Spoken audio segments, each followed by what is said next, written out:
जय श्री हरि विष्णु।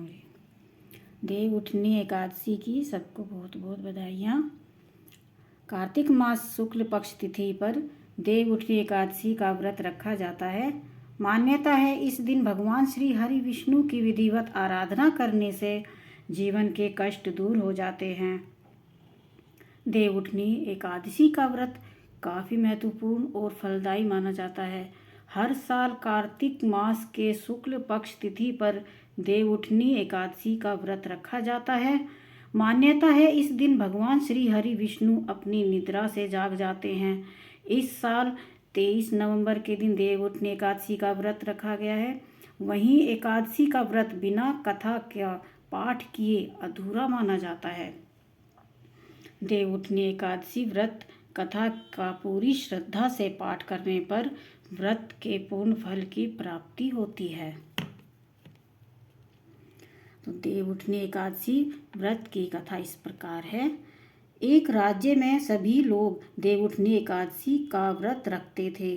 प्रजा और नौकर चाकरों से लेकर पशुओं तक को एकादशी के दिन अन्न नहीं दिया जाता था। एक दिन किसी दूसरे राज्य का एक व्यक्ति राजा के पास आकर बोला, महाराज कृपा करके मुझे नौकरी पर रख लें। तब राजा ने उसके सामने एक शर्त रखी कि ठीक है, रख लेते हैं, किंतु रोज तो तुम्हें खाने को सब कुछ मिलेगा, पर एकादशी को अन्न नहीं मिलेगा। उस व्यक्ति ने उस समय हाँ कर ली। पर एकादशी के दिन जब उसे फलाहार का सामान दिया गया तो वह राजा के सामने जाकर गिड़गिड़ाने लगा, महाराज इससे मेरा पेट नहीं भरेगा, मैं भूखा ही मर जाऊंगा, मुझे अन्न दे दो। राजा ने उसे शर्त की बात याद दिलाई, पर वह अन्न छोड़ने को राजी नहीं हुआ। तब राजा ने उसे आटा, चावल, दाल आदि दिए। वह नित्य की तरह नदी पर पहुंचा और स्नान कर भोजन पकाने लगा। जब भोजन बन गया तो वह भगवान को बुलाने लगा, आओ भगवान, भोजन तैयार है। उसके बुलावे पर पीताम्बर धारण किए हुए भगवान चतुर्भुज रूप में आ पहुँचे और प्रेम से उसके साथ भोजन करने लगे। भोजन करके भगवान अंतर्ध्यान हो गए और वह अपने काम पर चला गया। 15 दिन बाद अगली एकादशी को वह राजा से कहने लगा कि महाराज मुझे दुगना सामान दीजिए। उस दिन तो मैं भूखा ही रह गया। राजा ने कारण पूछा तो उसने बताया, हमारे साथ भगवान भी खाते हैं, इसलिए हम दोनों के लिए यह सामान पूरा नहीं होता। यह सुनकर राजा को बड़ा आश्चर्य हुआ। वह बोला, मैं नहीं मान सकता कि भगवान तुम्हारे साथ खाते हैं। मैं तो इतना व्रत रखता हूँ, पूजा करता हूँ, पर भगवान ने मुझे कभी दर्शन नहीं दिए। राजा की बात सुनकर वह बोला, भगवान महाराज यदि विश्वास न हो तो मेरे साथ चलकर देख लें। राजा एक पेड़ के पीछे छिपकर बैठ गया।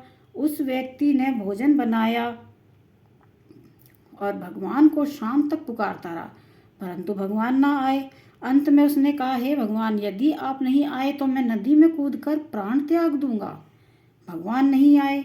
तब वह प्राण त्यागने के लिए नदी की तरफ आगे बढ़ा। प्राण त्यागने का उसका दृढ़ निश्चय देखकर शीघ्र ही भगवान प्रकट होकर उसे रोककर बोले और खाना खाने लगे। खा पी कर वे उसे अपने विमान में बिठाकर अपने धाम ले गए। यह देख राजा ने सोचा कि व्रत उपवास में तब तक कोई फायदा नहीं होता जब तक मन शुद्ध न हो। इससे राजा को ज्ञान मिला। वह भी मन से व्रत उपवास करने लगा और अंत में स्वर्ग को प्राप्त हुआ।